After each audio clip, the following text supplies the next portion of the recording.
오케이. 자, 신약의 사복음서는 마태복음, 마가복음, 누가복음, 요한복음 이렇게 있죠. 근데 마태복음은 예수님이 이 땅에 오셔가지고 직임을 성취하십니다. 직임을. 그 다음에 마가복음은 신분을 성취하셔요. 누가복음은 사역을 성취해요. 요한복음은 본성을 성취합니다. 내가 하나님이다 그 말이죠. 내가 하나님인데 인간의 육신을 입고 왔다. 요한복음은 그렇게 이제 사역을 하시는 거예요. 그러면 시간상 오늘은 마태복음만 가지고 하겠습니다.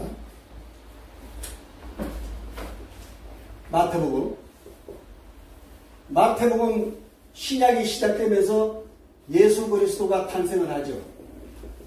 탄생을 합니다. 이게 1장에서 4장까지 마태복음을 보면 예수님의 족보가 쫙 기록이 되어 있죠. 그 다음에 이 예수님이 이 땅에 탄생을 하셨는데 이 예수님이 어떻게 오셨을까? 언약대로 오셨다는 거예요. 언약대로. 하나님이 언약하신 그 언약대로 한치의 오차도 없이 예수님이 이 땅에 오신 거예요.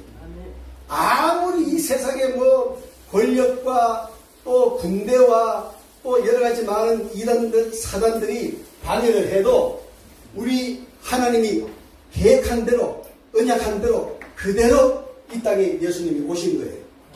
자, 이게 1장 1절이에요. 성경 한번, 누가 한번 1장 1절 한번 읽어보세요. 마태복음. 아브라함과 다윗의 자손 예수 그리스도의 계보라. 아멘. 자, 아브라함과 다윗의 자손 예수 그리스도의 계보라. 계보는 뭐예요? 족보라는 얘기죠. 네.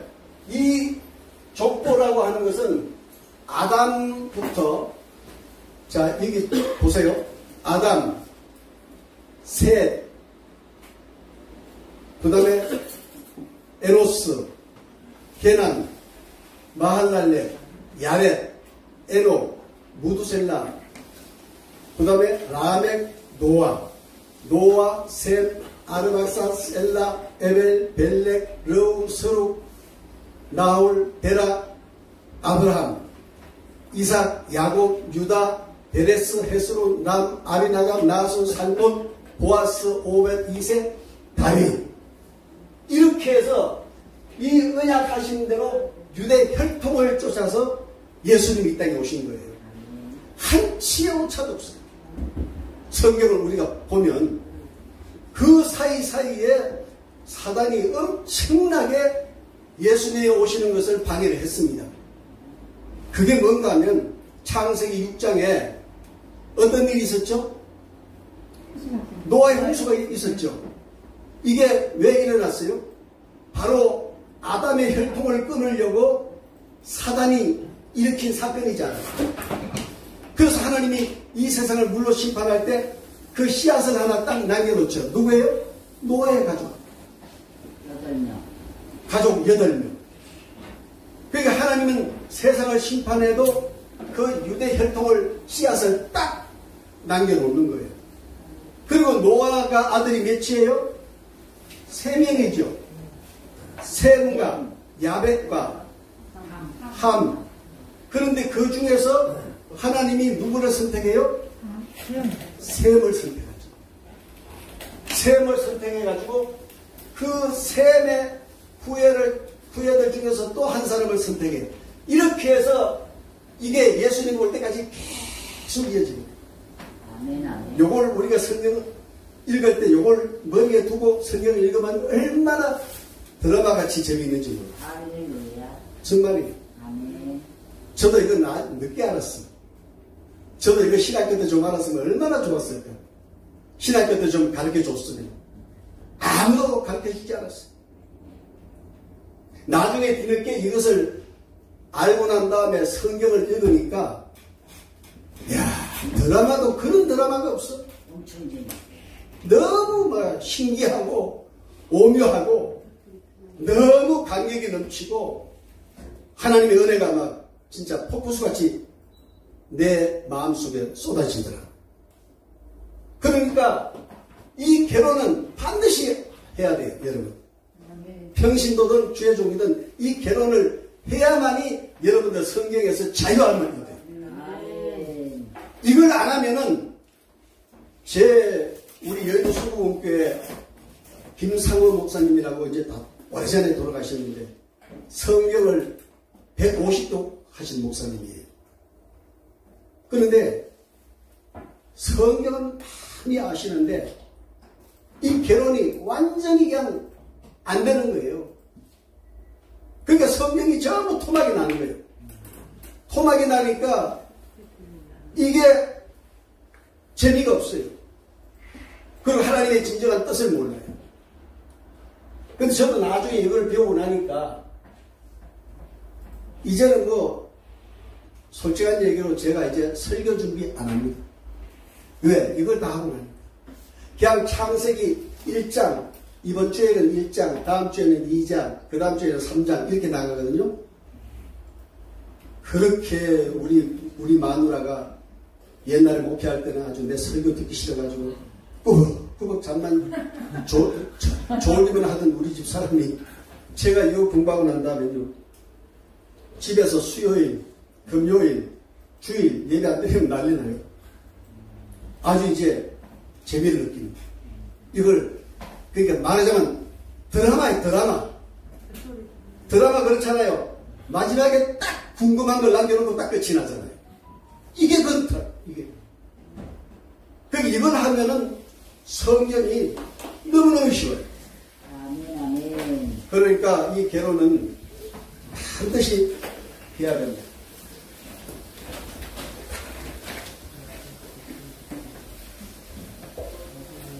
자, 아브라함과 다윗의 자손 예수 그리스도의 세계라 언약대로 예수님이 오셨다 그 말이죠.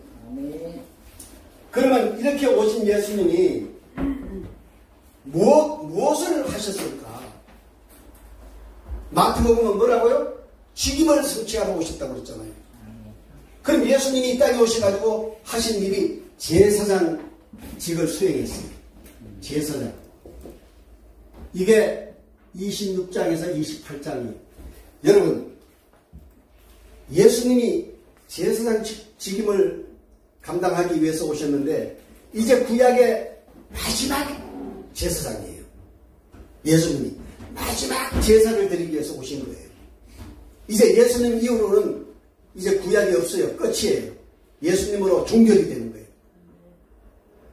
그래서 예수님이 당신이 제사장이 되고 마지막 구약의 제사장이 되고 당신의 몸을 산제물로 드리기 위해서 예수님이 인간의 모습으로 오신 거예요. 달리 오신 게 아니에요. 예수님이 인간의 육신을 입고 오신 것은 당신이 마지막 제사장으로서 마지막 제물이 되기 위해서 육신을 가지고 오신 거예요.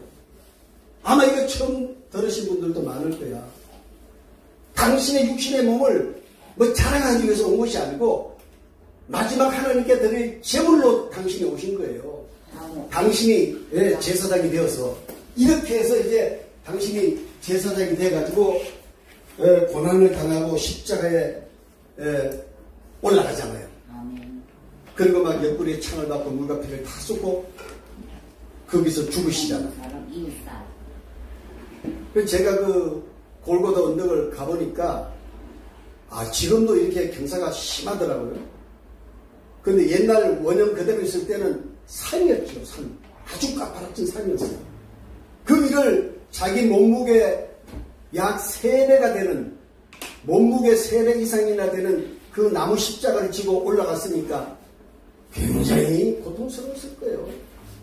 채찍에 맞아서 피를 다 흘리시면서 머리에는 면류관 쓰시고 얼마나 어려웠던가를 현장에 가서 제가 생각을 해봤습니다. 자, 이렇게 해서 당신이 제사장 직임을 완수했고요. 근데 목사님, 이거가 뭐가 잘못된 것 같아요. 여기에 나왔는데요. 물보다 언덕이 아닌 평지였다고 또 나오는 거죠. 그건 뭐 나중에 이제 시간 있을 때 한번 얘기하시고. 그 다음에 선지자. 예수님이 두 번째 직임을 성취하신 것은 선지자. 이게 5장에서 16장 17절까지예요. 그러면 이제 제사장 직분은 이제 예수님이 하셨고, 그 다음에 두 번째는 선지자. 내가 선지자로, 마지막 선지자로 내가 이 땅에 왔다. 그러면서 예수님이 제자들 데리시고 항상 교육을 하실 때 그 선지자적인 역할 다 하죠. 내가 아버지께로 왔다. 그리고 많은 사람들에게, 유대인들에게 내가 고난을 받고 죽어야 한다. 그리고 사흘 만에 부활해서 40일 동안 많은 사람들 앞에 내가 부활의 모습을 보일 것이고, 그리고 내가 아버지께 가야 된다. 가면은 반드시 너희들에게 성령을 보내줄 것이고, 그리고 내가 머지않아 이 땅에 재림할 것이다. 마지막 선지자로서의 모든 당신의 현재 일과 미래 일을 다 이어나시고, 이게 예수님 마지막 선지자의 사명을 감당하시는 겁니다. 그 다음에 왕직. 이게 16장 18절에서 25장까지예요. 예수님이 이 땅에 오셨을 때 고대 강시로 오셨나요? 아니잖아요. 왕궁으로 오신 것도 아니잖아요. 베들레헴에, 그것도 사람이 사는 집에서 태어나지 못하고 마구간에서 태어나고 말구 위에 누우셨어요. 그리고 아버지 요셉에 의해서 목수일을 하셨고 그렇게 자랐어요. 그러니까 누가 봐도 예수님은 왕으로 보이질 않았어요. 또 유대인들은 인정도 안 했어요. 사람으로 인정도 안 했어요. 그런데 예수님 자신은 왕이라고 그러잖아요. 그 어떻게 모습에도 찾아볼 수가 없고 생활 속에서도 왕이라는 모습이 없고 도대체 왕이라고는 요만큼도 찾아볼 수가 없었는데 어떻게 자신이 나는 왕이다 그랬을까? 여러분 아시는 분, 왜 예수님이 왕이었습니까? 자, 우리가 사복음서를 읽어보면 예수님께서 하시는 그 말씀이 왕이었어요. 그 입술에서 나오는 말씀의 그 선포하는 것이 만왕의 왕이었고 만주의 주가라고 하는 그 사실을 우리가 이 사복음서에서 성경을 읽을 때 우리가 확인할 수가 있습니다. 이런 거죠. 막 제자들과 배를 타고 갈릴리를 가다가 풍랑을 만나가지고 그냥 죽게 되었는데 제자들이 주님 우리가 죽게 되었으니까 살려주세요 했을 때 예수님이 뭐라고 했어요? 바람아 파도야 잠잠하라. 그 말씀 한마디에 파도와 바람이 잠잠해졌잖아요. 그러니까 예수님은 만왕의 왕이에요. 만주의 주예요. 또 죽어있는 나사로야 나오라. 죽은 나사로가 나왔어요. 그 만왕의 왕이잖아요. 생명의 주관자잖아요. 오병이 물고기 2마리 볼떡 5개를 손이 얹으시고 축사하시고 제자들에게 떼어주려 하시니 5,000명이 먹고도 12강줄이가 남는 일이 일어났잖아요. 이게 만왕의 왕이에요. 만주의 주시예요. 그러니까 예수님의 모습에서는 우리가 왕의 모습을 찾아볼 수가 없지만 그분의 입술에서 나오는 모든 말씀이 왕이었어요. 그래서 예수님은 당신이 왕이라고 그렇게 말씀을 하셨고 그대로 이루어졌죠.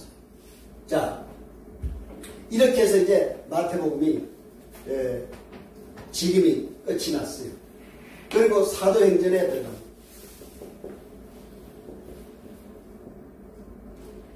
사도행전에는 예수님의 언약대로 무엇이 왔지요? 성령이 왔죠. 성령이 왔습니다. 내가 아버지께 가면 면달이 못되어 너희에게 성령을 선물로 주겠다. 보내주겠다. 그랬는데 예수님이 부활하시고 이 땅에 40일 성천하시고 열흘 만에 마가의 다락방에 성령이 오셨어요. 그래서 오순절이라고 합니다. 그래서 오순절이라고 합니다. 자, 그러면 성령이 오셔가지고 뭐를 하셨는가? 잘 보세요. 교회를 창립을 해요. 성령께서 오셔가지고 제자들과 그 성도들을 데리고 교회를 창립을 합니다. 어떤 교회를? 예루살렘 교회를 가장 먼저 창립을 합니다. 예루살렘 교회를. 이게 1장에서 8장까지예요. 예루살렘 교회를 창립을 하고 두 번째로 이방 교회를 창립을 해요. 이방 교회를 창립하는데 이것이 9장에서 21장 16절까지예요. 세 번째 로마 교회를 창립을 해요. 이게 21장 17절에서 28장까지입니다. 자, 여러분 사도행전을 보면 이 세 가지가 고스란히 창립이 되죠. 근데 그냥 읽으면 아무것도 몰라요. 막 뒤죽박죽이잖아요. 성경을 읽어보면. 그런데 이 결혼을 공부를 하고 사도행전을 읽으면은 그냥 쏙쏙 들어오는 거예요. 아, 이게 우리 주님이 성령을 보내신다더니 성령을 보내셔가지고 제자들과 성도들을 통해서 이렇게 교회를 창립을 하셨구나. 할렐루야. 아멘. 교회를 창립하신 거예요. 그래서 이 예루살렘 이렇습니다. 감람산에서 예수님이 성천하실 때 500여 사람들이 무리가 모여 있었어요. 근데 예수님이 거기서 말씀하기를 내가 아버지께 가면 면발이 못된 너희에게 성령을 보내줄 것이다. 그리고 성천을 하셨어요. 그런데 그 약속을 믿고 기다린 사람이 몇 명? 120명. 120명. 5분의 1 정도밖에 안 돼요. 이게 무슨 얘기인가 하면요. 이제 예수님이 마지막 재림하시기 전까지 이 지구상에 그렇게 무수하게 많이 예수를 믿고 교회를 찾아왔던 사람들 중에 아마 그때 가면 5분의 1 정도만 아마 구원받게 될 거예요. 이런 사건들을 통해서 볼 때 그렇게 볼 수밖에 없어요. 500명이 성천하는 모습을 봤는데 여러분 성천하는 모습을 보고 그 언약을 받았는데 어떻게 안 기다리고 다 400명이 다 떠났을까? 참 이게 우리의 현실입니다. 현실. 은혜 받을 때는 그냥 막 냄비처럼 막 팔팔 뛰다가 은혜 떨어지면 그냥 싹 이게 우리 현실이잖아요. 이게 뭐 나도 마찬가지 여러분도 마찬가지. 우리 인간은 어쩔 수가 없어요. 그래서 120명이 누가 시키지도 않았어. 성령이 뜨겁게 임하자마자 은사가 막 임했는데 어떤 사람은 가르치는 은사, 어떤 사람은 치료하는 은사, 어떤 사람은 뭐 여러 가지 은사를 설교하는 은사, 뭐 많은 은사를 주셨죠. 그런데 그냥 무리지어서 나갔어요. 무리지어서 나갔는데 예루살렘 교회를 창립을 하고 이방 교회를 창립을 하고 로마 교회를 창립을 하게 되는 거죠. 자, 이렇게 해서 이제 교회가 창립이 됐어요. 그 다음에 로마서에서 갈라디아서까지 교회, 창립된 교회를 하나님이 성령을 통해서 교회를 양육합니다.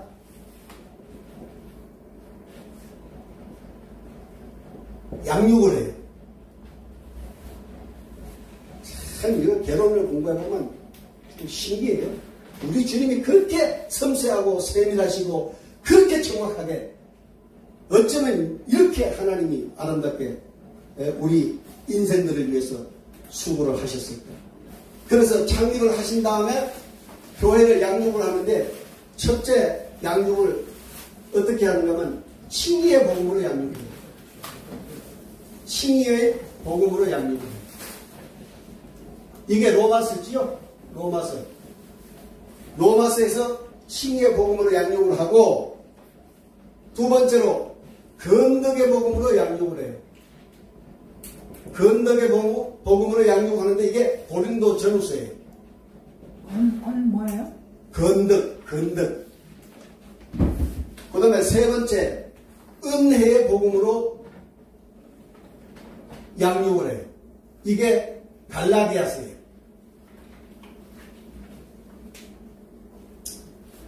교회 안에요. 우리 예수님이 너무 잘하십니다. 양육을 하실 때 이 덕이 있어야 되는 거예요. 우리 인간은 덕성이 있어야 돼요. 덕을 나타내야 돼요. 우리의 덕을 통해서 교회가 화목해지고 우리의 덕을 통해서 하나님이 기뻐하시고 세상 사람들이 야 거기 열방교회 보니까 성도들이 정말 덕스럽더라. 저분들이 우리한테 전도 안 해도 정말 그 교회를 보니까 그 성도들 보니까 교회를 나가고 싶어. 왜 그래요? 우리 한 사람 한 사람이 덕을 가지고 있기 때문에 그런 거예요. 덕의 빛이 세상 사람들에게 이게 전거되기 때문에 그런 거예요. 그래서 우리는 반드시 덕스러움이 있어야 되고 은혜는 말할 것도 없잖아요. 예수 믿고 은혜 못 받으면 그건 성도가 아니죠. 뭐 성경 전체가 다 은혜입니다. 자, 요거를 요 세 가지를 그럼 제가 좀 한 번 더 한 단계 들어가서 제가 말씀을 드릴게요. 로마서 1장 1절로 17절까지는 칭의의 복음에 대한 서론이 전거가 되어 있어요. 다 이렇게 설명을 하고 있어요. 1장 1절에서 17절까지가 칭의의 서론에 대해서, 그 다음에 1장 18절에서 3장 20절까지가 타락한 인간의 불의에 대해서 쫙 설명을 하고 있어요. 나중에 가서 한번 읽어보세요. 그 다음에 3장 21절에서 11장까지가 하나님의 현현에 대해서 쫙 설명을 하고 있어요. 그 다음에 12장에서 16장까지는 신령한 예배 생활에 대해서 정리를 하고 있어요. 그러면 이런 거를 알고 여러분들이 성경을 읽으면은 아주 뭐 쏙쏙 들어오잖아요. 다 이해가 되잖아요. 그래서 이건 꼭 해야 된다는 거죠. 그래서 건덕의 복음은 고린도 전후인데 1장에서 8장까지가 건덕을 위한 단합에 대해서. 건덕이 무슨 뜻이에요? 덕을 나타내는 것은 덕은 덕인데 건이라는. 그러니까 건덕이라고 하는 것은 아주 정말 그 덕 중에서도 아주 최고의 덕. 그러니까 우리 이 세상의 덕도 필요하지만 우리 예수님이 우리에게 이 땅에 오셔가지고 우리에게 가르쳐준 그러한 덕, 하늘의 덕. 그 예수님이 이 땅에 오셔가지고 3년 반 동안에 예수님이 다니시면서 당신이 건덕을 다 당신이 보여줬잖아요. 응? 그런 덕을 얘기하는 거예요. 그 다음에 1장에서 8절까지가 건덕을 위한 단합에 대해서 얘기를 했고, 그 다음에 9장에서 16장까지가 건덕을 위한 일치에 대해서 얘기를 했어요. 덕스럽게 서로가 덕이 모이면 일치가 된다. 하나가 된다. 뭐든지 할 수가 있다. 그 말씀을 하는 거예요. 그 다음에 9장서부터 몇 장까지? 9장서부터 16장까지. 그 다음에 고린도 후서 1장에서 7장까지는 건덕을 위한 하회. 항상 덕스러운 사람들은 먼저 손을 내밀고 하회를 하라는 겁니다. 하회. 싸우고 나면 하회해야 되잖아요. 그걸 하라는 거예요. 그 다음에 고린도후서 8장에서 13장까지는 건덕을 위한 단합과 일치와 화해와 협력. 1장에서 8장까지는 협력을 해야 된다. 자, 그 다음에 은혜의 복음은 갈라디아서인데 1장에서 4장 11절까지가 복음의 진정성에 대해서 설명이 쫙 나와요. 복음은 이렇게 진정성이 있느니라. 4장 11절까지. 이게 그냥 쫙 설명이 되고 있어요. 그 다음에 4장 12절에서 6장까지는 생활의 근거와 교훈에 대해서 쫙 설명을 하고 있어요. 그럼 뭐 오늘 목회자님들 설교, 뭐 멋진 설교 제목 다 나왔잖아요.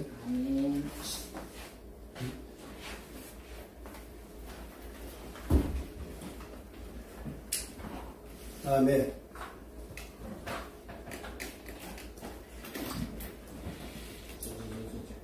에베소에서 빌레몬까지 교회가 양육을 했으니까, 양육을 받았으니까 다음 순서가 뭐예요? 무장을 해야 돼요. 교회가 무장을 하는 겁니다. 그러면 뭘로 무장하느냐? 첫째, 진리의 말씀으로 무장합니다. 진리의 말씀으로 무장을 합니다. 이게 에베소예요. 에베소 읽어보면 딱 그거잖아요. 전부 진리에 대해서 무장하면 쫙 나오죠. 위에 한 개를 붙이고. 그 다음에 교회 생활로 무장하는 겁니다. 이게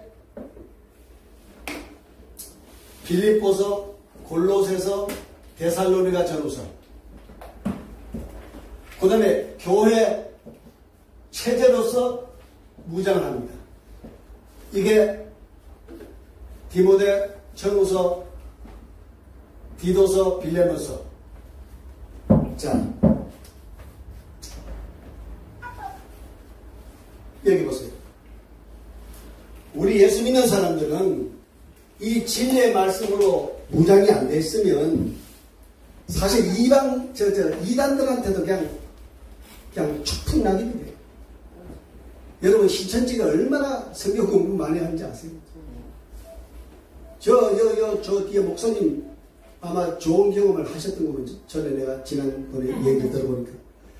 여러분, 이단들은요, 목숨 걸고 지금 성경 공부합니다. 그런데 미안하지만 전부 다 구약에 처음에 이 사람을 데려다가 공부 가르칠 때는 아주 정확무하게 성경을 가르쳐요. 그래 놓고는 이제 그 사람이 자기 사람이 딱 되고 나면 아담도 실패, 아브라함도 실패, 모세도 실패. 그리고 자기를 딱 드러냅니다. 자기가 예수다 하고 드러냅니다. 초창기에 공부시킬 때는 정말로 깜짝 놀랄 만큼 공부 가르칩니다. 그리고 나중에는 자기 실체를 드러내요. 아담도 배도한 사람, 아브라함도 배도한 사람, 다 배도하고 자기만 진짜라. 그럼 이미 그 사람은 거기에 빠져 있는데 나올 수 있어요, 없어요? 아마 열에 9은 못 나오고 열에 한두 명은 나올 수도 있겠죠. 나오기도 하더라고요. 그러니까 우리가 진리의 말씀으로 무장을 반드시 해야 돼요. 이제 주님이 오실 때가 가까울수록 이단과 사단은 끊임없이 이거 가지고 여러분들을 걸고 넘어지고 여러분들 아마 정말 미치고 환장하게 만들 거예요. 진리의 말씀으로 무장되기를 축원합니다. 그 다음에 교회 생활로 무장을 해야 돼요. 여기에 평신도가 계신지 몰라도 제 신앙생활 할 때는요, 저는 여의도 성봉교회 1976년도에 이제 교회를 입적을 해가지고 거기서 신학 다 마치고 교회 개칭 나올 때까지 오직 저는 한 교회를 평생을 섬겼습니다. 비가 오나 눈이 오나 서울에서 성남을 이사가나 또 서울에서 저 경기도를 이사가나 한결같이 저는 그 교회를 섬겼고 그 교회에서 정말 교회 생활에 충성스럽게 일을 해서 전번에 얘기했죠. 3년간 전도상을 우리 부부가 전도상을 3년 동안 전도상을 받았습니다. 이게 뭡니까? 이게 교회 생활과 교회 체제라는 거예요. 세계에서 가장 교회 체제와 생활이 잘 만들어진 교회가 어디? 여의도 순복음교회예요. 여러분 개인의 평신도가 하나 있으면 반드시 이 사람들을 3명에서 5명을 묶어가지고 구역장이 만들어져요. 또 구역장 5명, 4명이 만들어지면 조장이 만들어져요. 조장이 또 5개가 만들어지면 이제 잊어버렸네. 교구가, 소교구가 만들어져요. 소교구가 5개 정도 되면 또 대교구가 만들어져요. 그래서 그 체제 속에 그 교회 생활 속에 들어가면요 다 용광로가 되어서 다 젖어든 거예요. 어떤 일이 있어도 할렐루야, 어떤 일이 있어도 주의 종에게 순종하는 거예요. 체제가 그렇게 만들어져 있기 때문에 이 체제를, 교회 생활의 체제를, 이 교회 생활을 누가 주도하고 누가 인도하신다고요? 성령께서 그렇게 하시기 때문에 그게 내 몸을 던져서 저와 여러분이 그 교회 생활에 젖어들면은 하루하루가 정말 꿀맛 같은 교회 생활이 될 것입니다. 할렐루야. 저는 여의도 순복음교회에서 평신도 때 그렇게 제 아이가 연년생인데 그 어린 것들을 데리고 대성전에 들어가려고 그 추운 여의도 바람이 부는데 1시간 전에 와서 줄 서 있어요. 그 어린 것들 둘을 안고 대성전에 들어가요. 여러분 요즘 그런 은혜가 있을까? 교회마다? 1시간을 여의도, 여러분 겨울에 여의도 그 벌판에 서 있어봐요. 이게 막 떨어져 나갈 정도야. 그렇게 추운데도 미리 1시간에 와서 수많은 사람들이 줄 서 있어요. 대성전에 들어가요. 네. 근데 우리는 특허가 나왔어. 왜? 저 유집사 부부는 저 두 돌멩이 아이들을 데리고 대성전에 넣어줘도 아이들이 그냥 들어가자마자 새근새근 잠을 자고 끝날 때까지 한 번도 소란을 안 피운다고. 우리만 교회에서 봉사자들이 아주 특허를 내줬다니까. 왜? 그 전날부터 집에서 아이들 놓고 기도를 많이 하는 거예요. 하나님 오늘 내일 주일 예배 들어가서 아이들이 설교 중에 절대로 깨어나지 않게 해주시고 잠을 잘 자게 해주시고 정말입니다. 그렇게 하루 전날부터 기도해요. 아멘. 그래서 유일하게 유집사 부부만 두 아이들을 데리고 대성전에 들어갔다니까. 그러니까 거기는 그렇게 줄을 서 있는 거예요, 그래서요? 그런데 지금 여의도 순복음교회 가보면 줄 서 있는 모습을 볼 수가 없어요. 세월이 흐를수록 주님이 가까울수록 다 사랑이 식어지고 사람들이 다 이제는 주님께서부터 자꾸 멀어져 가는 거예요. 점점 멀어져 가는 거예요. 참 안타깝습니다. 네. 그래서 이 사도행전에서 성령을 보내셔가지고 예루살렘 교회와 이방 교회와 로마 교회를 성령께서 세우셔가지고 얼마나 활발하게 교회가 움직였습니까? 지난번에 우리 계시를 갈 시간 했죠? 소아시아 7교회, 에베소, 스무나, 베드로, 디아디라, 사대, 빌라델비아, 라오디게아 우리 공부 한 시간 했죠? 정말 소아시아 그 당시 7교회가 정말 엄청난 은혜 속에 그 교회가 진행이 됐습니다. 그래서 이 교회들이 창립됐는데 창립한 교회를 주님께서 버려두지 아니하시고 양육을 하셨어요. 칭의의 복음으로, 건덕의 복음으로, 은혜의 복음으로. 그리고 양육만 하셨습니까? 그 다음에 무장을 시키셨어요. 진리의 말씀을 주셔가지고 무장을 하게 하셨고 교회 생활과 교회 체제를 통해서 하나님이 저와 여러분을 그 일원으로 세우신 거예요. 그러면 저는 은퇴한 뒤로 교회 후임자 한 5-6분 청탁을 받고 제가 다 거절했어요. 다 거절했어요. 왜냐? 가서 사명하는 것이 참 이게 쉽지가 않아요. 그래서 제가 다 거절했어요. 대신 주님, 저는 이제 책을 써서 이 책을 가지고 대한민국과 전 세계를 다니면서 복음을 전하겠습니다. 이 결혼과 개성과 개간과 또 요한계시록과 다니엘 이것만큼은 제가 공부를 해서 세계 다니면서 복음을 전하겠습니다. 서원을 했습니다. 그리고 여러 군데 천명이 들어왔는데도 제가 다 거절하고 그냥 책을 썼고 또 공부를 했어요. 그래서 제가 책 2권이 나왔어요. 요한계시록하고 다니엘서. 창세기는 지금 쓰다가 아직 지금 도중에 있는데 어떻게 되었든간 여러분 우리는 교회 생활에 정말로 전념을 다해서 주님 오시는 그날까지 믿음으로 승리하시기를 축원합니다. 그 다음에 히브리스에서 유다서까지 교회 무장이 되었으면은 투쟁을 하라는 거예요. 교회가 투쟁을 하는 거예요. 제가 이 투쟁을 그냥 지어서 말씀을 드리는 게 아니고 이 내용에 다 들어있기 때문에 이 제목을 투쟁으로 집어넣은 겁니다. 여기에 무장도 내가 내 마음대로 무장이라고 일단 명명한 게 아니고 이 내용 속에 무장하라는 말씀이 있기 때문에 타이틀을 제가 무장으로 한 거예요. 양육도 마찬가지고 다 그렇습니다. 자, 교회가 투쟁을 해야 됩니다. 그러면 누구하고 투쟁을 해야 될까? 사탄만. 예, 그걸 이제 제가 잘 정리를 해서 말씀을 드릴게요. 첫째로 유대주의가 투쟁을 해요. 유대주의.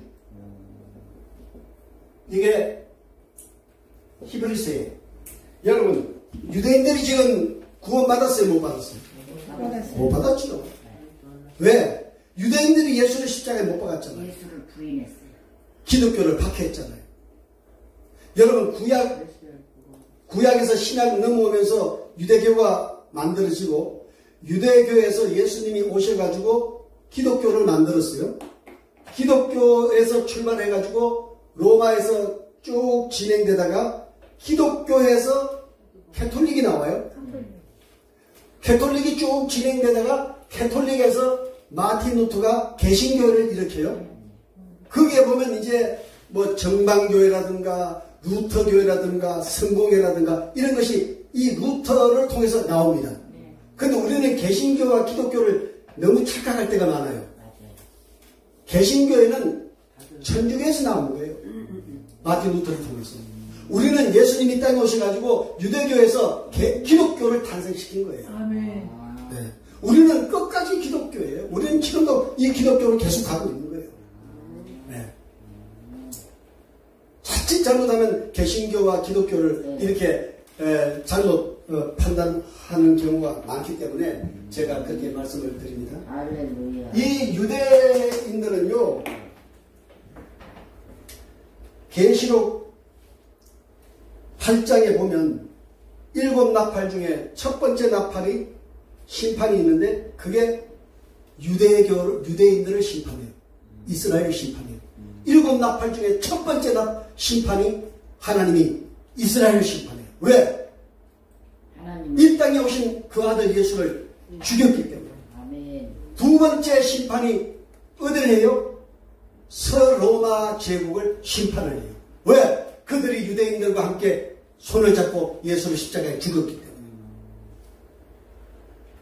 하나님은 공의의 하나님이기 때문에 잘한 것과 못한 것을 분명하게 구원하시는 분이 하나님이에요.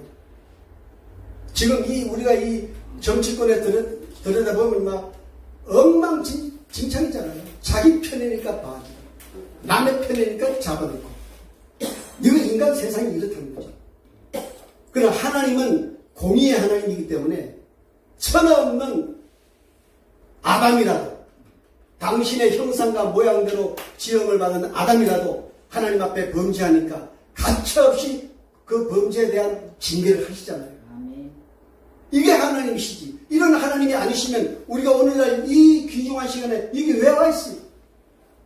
그런 하나님을 우리가 믿고 지금 주님 오시는 그날까지 우리가 믿음으로 생활하고 있잖아요. 얼마나 우리 감사한 일입니까? 저와 여러분이 뭐가 잘났다고 이렇게 예수를 하나님으로 구주로 믿고 우리가 이렇게 살아간다는 거예요. 이거 보통은 축복이 아니죠. 이게 보통 이게 정말 은혜가 아니죠. 수많은 사람들 중에 수많은 불교인도 있고 이슬람도 있고 뭐 개톨릭도 있고 다 있는 중에 하나님이 저와 여러분을 당신의 자녀로 삼으셔서 또 종으로 삼으셔서 이렇게 오늘 이 자리에 와 앉혔다는 것은 대단한 축복이 은혜예요. 아멘. 네. 아멘. 저는 이제 나이가 1살, 2살 먹어갈수록 이게 아주 절실하게 느껴져요. 그렇더라고요. 이제 다 뭐 마찬가지, 이게 나이 드신 분들 마찬가지지만 나이가 이제 70 중반을 넘어가면요 다 죽음에 대한 것을 생각하게 돼 있어. 그 생각을 줘요 또. 그 생각하게 돼 있고 이제 주님 앞에 설 날이 가까운데 내가 이래서는 안 되지. 내가 좀 더 주님 앞에 가까이 가기 위해서 좀 더 내가 말씀과 가까이 해야 되겠고 내가 복음 전도하는데 더 가까이 해야 되겠고 이런 것이 지금 새삼스럽게 절박하게 제가 다가오고 있습니다. 네. 그러니까 젊다고 뭐 큰소리 칠 게 아니고 응?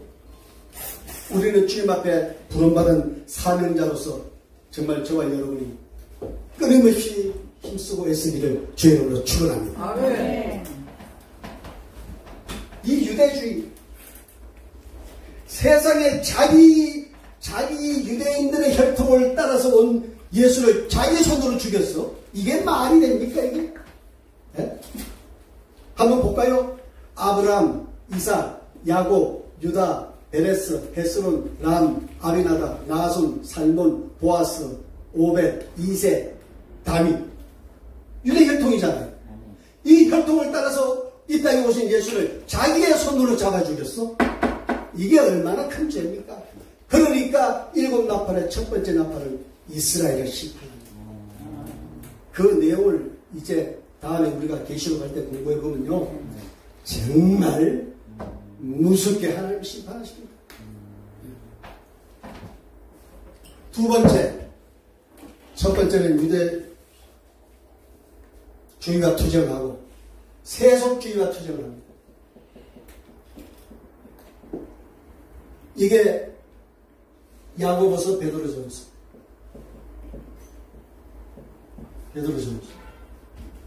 세속주의가 아마 오늘같이 이 시대같이 또 아주 득세한 시대는 또 없다고 봐요. 제가 중세도 공부를 해보고 고대도 공부해보고 다 해봤지만은 요즘같이 이 세속주의가 아주 그냥 파멸치는 세상이 또 있을까? 현대요, 현대로요. 네. 지금 우리가 사는 이 세상이 세속주의에 아마 지금 마치 바다의 파도처럼 지금 밀려오고 있잖아요. 세속주의가. 아예 한 번은 제가 53세 때 목회를 잘하고 있었는데 아니 옆에 교회가 이제 무슨 사건이 터져가지고 문을 닫았어요. 장로교회인데 그런데 우리 순복음교회로 권사님 한 분이 집사님들을 데리고 12명이 왔어요. 우리 교회요. 그냥 어느 날 주일날 12명이 그냥 온 거예요. 그래서 제가 뭐 두 손 들고 할렐루야죠. 어? 그런데 어느 주일날 그 12명이 몽땅 안 나왔어요. 그럼 왜 그러지? 내가 설교를 잘못하나? 뭐 불만이 있나? 그러고 있는데 한 집사님이 제 방문을 두들겼어요. 그래서 보니까 그 12명 중에 한 집사예요. 그래서 제게 들어와서 제게 이제 주일날 못 나온 것에 대해서 얘기를 하는데, 목사님, 우리 권사님이 이번 주일은 12명이 다 빠져서 어디야, 점 잘 치는데. 미안. 거기 우리 점 보러 가자. 이래가지고 권사님이 몽땅 12명을 데리고 주일날 그거 갔다 왔다고. 이 집사님이 나한테 와서 이실직고를 하는 거예요. 이야, 그러니 권사라고 하시는 분이 당신만 빠져서 그렇게 갔다 와도 그거 안 되는 일인데, 그 어린 11명의 집사들을 다 데리고 주일날 그 길을 갔다 왔다고. 한 집사가 제게 와서 이실직고를 하는 거예요. 이렇게 지금 이 세상은 지금 세속바람이 막 광풍이 불고 있는 거예요, 지금. 응? 특히 자녀들 잘 다스려야 돼요. 정말입니다. 이런 세속주의에 지금 너무나도 우리가 매몰되어 있다고 하는 사실을 저와 여러분이 꼭 기억하시고 항상 정말 주님과 동행하는 일에 힘써야 할 줄로 믿습니다. 그 다음에 적그리스도와 투쟁을, 이게 요한 1:23 유다서입니다. 요한 1서 2장 18절 한번 찾아볼까요? 요한 1서 2장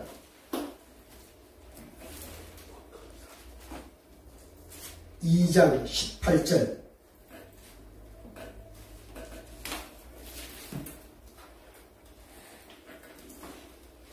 다 같이 함께 읽겠습니다. 시작. 아이들아, 지금은 마지막 때라. 적그리스도가 오리라는 말을 너희가 들은 것과 같이 지금도 많은 적그리스도가 일어났으니 그러므로 우리가 마지막 때인 줄 아노라.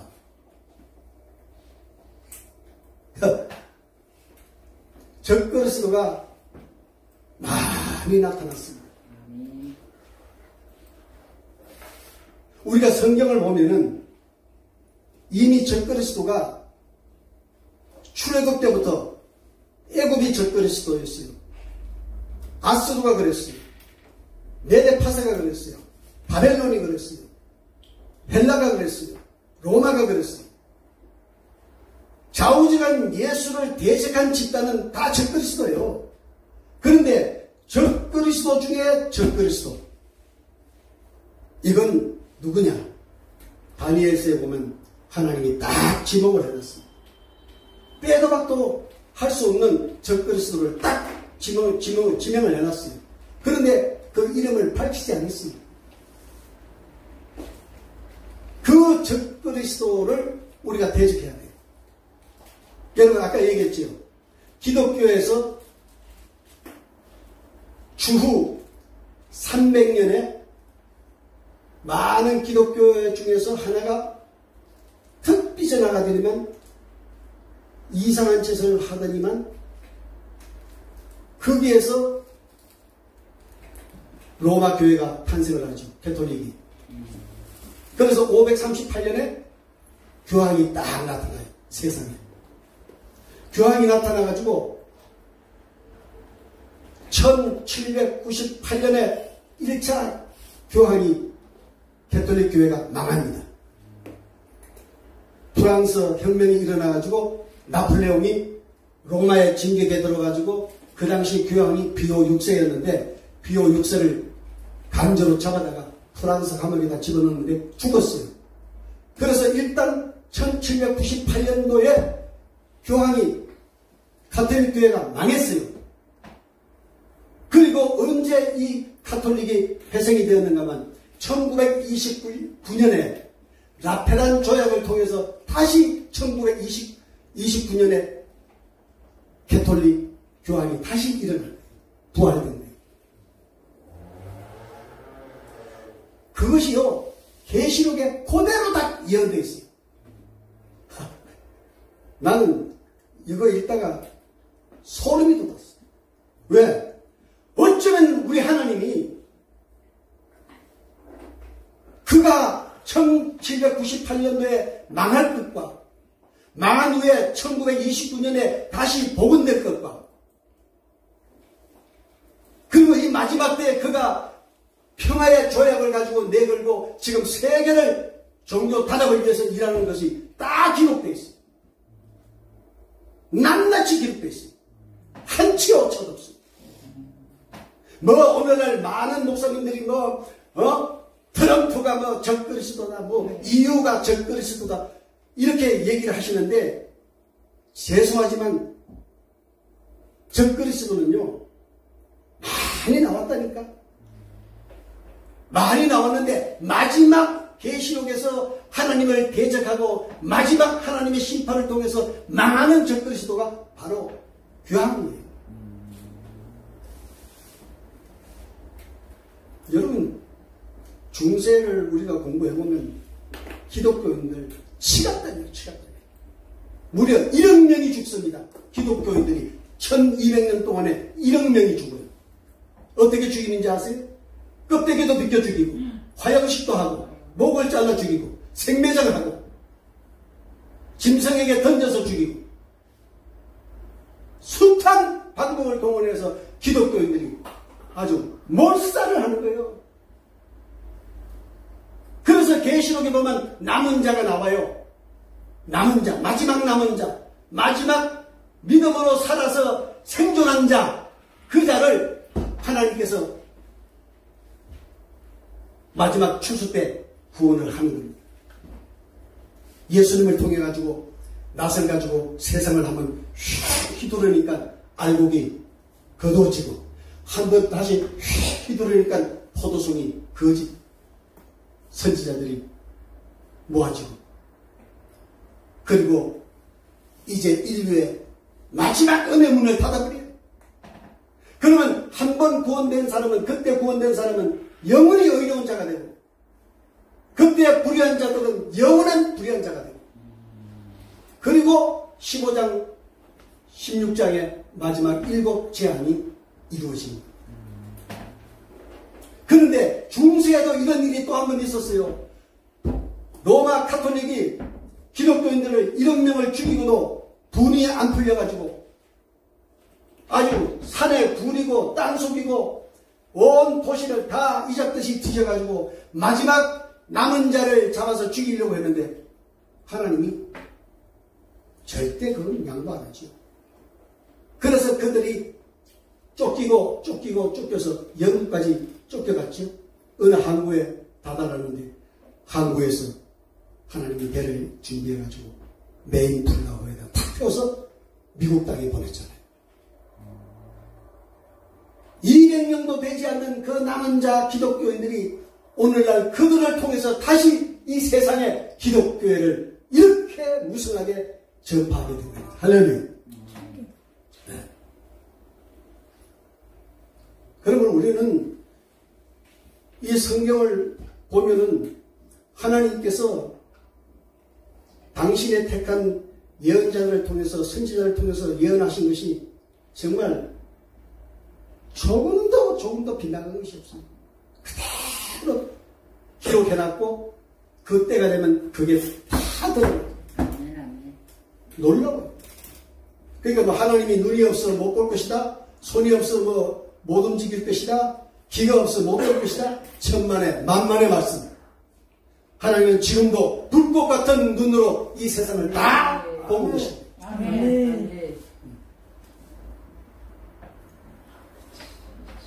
이 적그리스도 여러분 이제 대략 짐작이 됐죠? 네. 정말로 우리는 지금 WCC가 그거잖아요. 여러분 교황청이 만드는 예수의, 다시 말하면 제수이트라고 하는 것을 조직을 만들어 가지고 온 세계 그들의 손발이 다 뻗어져 있어요. 모든 나라의 정치, 경제 다 그들이 지금 침투해 있어요. 그래가지고 그들이 지금 이 마지막 때 만든 것이 뭐예요? 떡을 여시신. 세상의 모든 종교는 다 내게로 오라. 무속도 구원이 있고, 무속신앙도 구원이 있고, 불교도 구원이 있고, 이슬람도 구원이 있고, 다 있다. 다 와라. 한국교회 수많은 교회가 거기 들어갔잖아요. 여러분 들어갔어요. 하나님이 안 기뻐요. 이름만 돼도 뭐 다 알만한 목사님들, 교단들이 막 무더기로 지금 들어가고 있어요. 심각합니다. 여러분 그거 그냥 우연히 넘기면 안 돼요. 하나님이 안 기뻐요. 그들이 돌아오도록 우리가 기도해야 될 것이고, 아멘. 접근 시도가 더 이상 우리 기독교를 원룸을 떨이도록 우리가 하나님 앞에 아멘. 모여서 기도하고 정말 그들을 대적하여 주님 오시는 그날까지 여러분들이 마지막 남아있는 자로서 승리하기를 축원합니다. 아멘. 감사.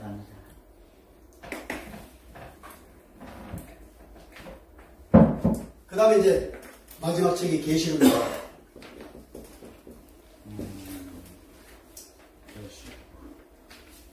계시록은 7 교회를 잘 공부하면 계시록 전체가 다 풀린다고 내가 지난 시간에 말씀드렸죠. 7 교회 연도하고 역사적 배경하고 교회가 딱 아우러지면 계시록은 다 풀어져요. 가다가 막히면 돌아오면 돼요.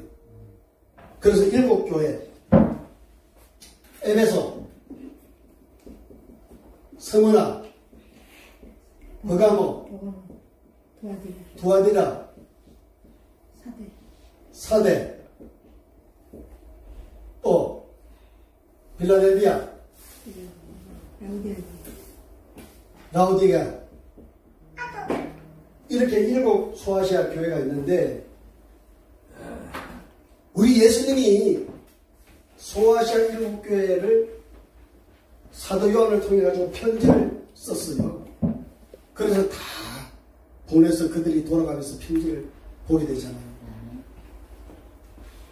아마 저는 제 상상력을 좀 발동을 했는데, 이들이 그 예수님이 사도 요한을 통해서 계시해서 그 글을 받아 적어서 7 교회를 돌려서 봤는데, 보는 교회마다 아마 가슴이 다 뜨끔뜨끔했을 거예요. 어쩌면 주님께서 그 교회의 모든 형편과 처지를 다 알고 계셨으니까. 응? 나쁜 짓 한 교회는 나쁜 짓 한 것, 좋은 일 한 교회는 좋은 일 한 것, 다 주님께서 말씀하셨잖아요. 응? 이걸 우리가 소아시아 7 교회를 보면서 여러분들 교회를 한번 생각해 보세요. 그럼 여러분들이 아마 좀 판단이 새로워질 거예요. 이 소아시아 7 교회가 전 세계에 있는 교회 대표교회니까 마지막이 될수록 교회들이 어떻게 흘러갔던 걸 소아시아 7 교회를 통해서 우리가 잘 알 수가 있어요. 마지막 라우디게아 교회는 어땠어요? 완전히 다 망가졌어요. 성령도 떠나고 은혜도 떠나고 기도도 거쳤고 전도도 안 하고, 오직 하면 주님께서 그렇게 말씀했을까? 너가 왜 뜨겁지도 않고 차지도 않느냐? 너의 교회가 미지근하여 내가 토해내치고 싶다. 토해버리고 싶다. 그런데요, 참 주님의 은혜인 것은 토해내치지 않았어요. 아직. 내치지 않았다는 것은 저와 여러분에게 기회가 있다는 것 아니겠습니까? 네. 참 정말 놀라운 하나님의 은혜. 지금 막 토할 것 같은데 주님은 토하지 않고 참고 계시는 거예요. 그래서 7 교회를 보시면은 에베소 교회는 주님이 그 오른손에 7 별을 붙잡고 7 금초대에 찾아오셨잖아요. 그러면 그 내용이 무슨 내용이에요? 야, 그래 에베소 교회 너희들, 목회자 너희들, 성도들 너희들 수고한다. 내가 너희들을 붙잡고 있어. 연기하지 마. 금초대 사이에 찾아오셨다는 것은 내가 너희에게 더욱더 성령을 뜨겁게 불같이 허락해 주겠다. 그 말씀 아닙니까? 서면학 교회는 어떻게 찾아왔어요?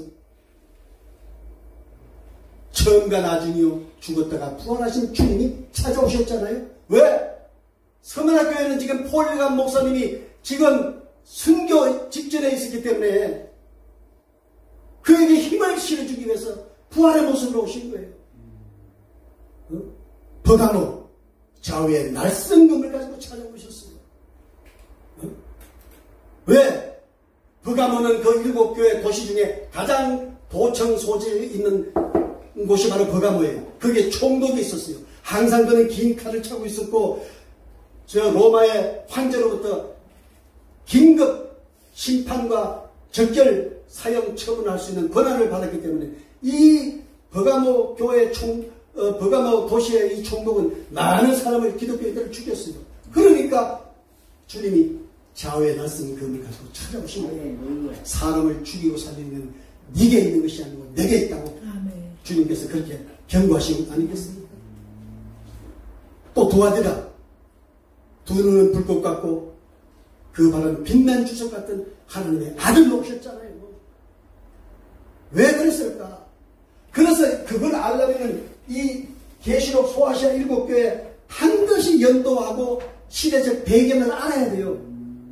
시대적 배경을 보면 왜 이렇게 말씀을 하셨을까? 돌아가 보면 답이 나와 있어요. 자, 이제 10분 남았어요. 마무리하겠습니다. 오늘 지난 시간에는 구약을 결혼 요약을 했고 오늘 이제 이어서 신약을 결혼을 이제 우리가 함께 공부를 했습니다. 정말 이 신약도 우리가 이 결혼을 근거로 해서 여러분들이 공부한다거나 성경을 읽으면은 아마 대단한 도움이 될 겁니다.